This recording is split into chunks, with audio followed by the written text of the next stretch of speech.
Howdy do! I hate it when you make a mistake. I thought I was recording and I wasn't. Anyway, let's try this one more time with feeling. I've already popped it, so, here we go. Bob, 47, Oktoberfest from Boulevard. Shinny brick up for a little beer in there.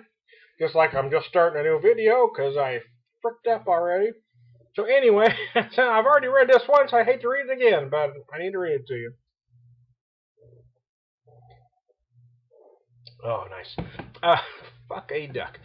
Bitterness, IBUs is 27. ABV is 5.8. That's a little on the big end for this style.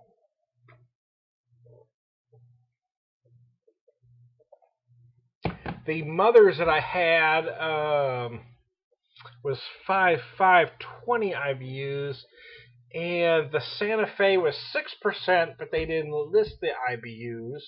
The malts used in this bad boy are pale malt, Munich, Carrot 20, amber, malted wheat. Hops are Pearl, Saphir, and Vanguard. Interesting mix of hops for an Oktoberfest.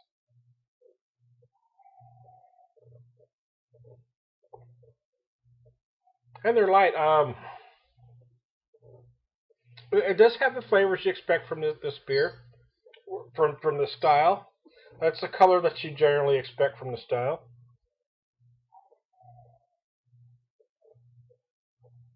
Oh, wow. It is a very refreshing version of the style. It's very crisp, slightly drier than I expected, drier than most of the styles. Of the style, I should say. But it is rather crisp. It's got a nice finish. The finish is nice. I don't know how traditional this is. That mix of hops, Pearl, Saphir, and Vanguard, are a different mix for an Oktoberfest. And the malts are slightly different too. So I don't know. Again, I'm guessing here. I'm just pulling shit out my ass, man. Just guessing here. This seems to be more of an American spin on a classic. They're not going crazy. They're not going so far out of the box because they can what were they doing, because it still looks and reacts a lot like a traditional German Oktoberfest, but it is clearly an American version of.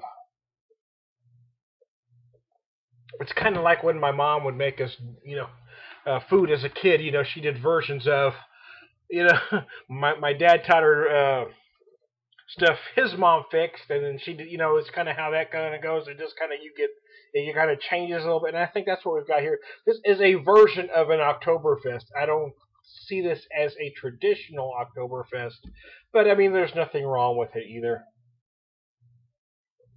I think it's close enough for government work, if you ask me. Yeah, I mean, it does what you expect Oktoberfest to do. It's kind of one of those styles that really hasn't been tinkered a lot with. I mean, mostly American craft brews really tinker the hell out of every style. They really haven't done too much with this. This one kind of twists it a little bit, but it still remains true to most of the flavors that you expect from a beer like this. And truthfully, I'm not really sure where you can go with it and still resemble. I'm not sure how far you can go one way or the other and have it still resemble an Oktoberfest. Oh, excuse me. Whoo! Earlier today, I burped and farted at the same time. That takes some skill, man. Can you do that? The beer whisperer can. Can't do it on cue though. I need to learn how to do it on cue, then I can market that bitch.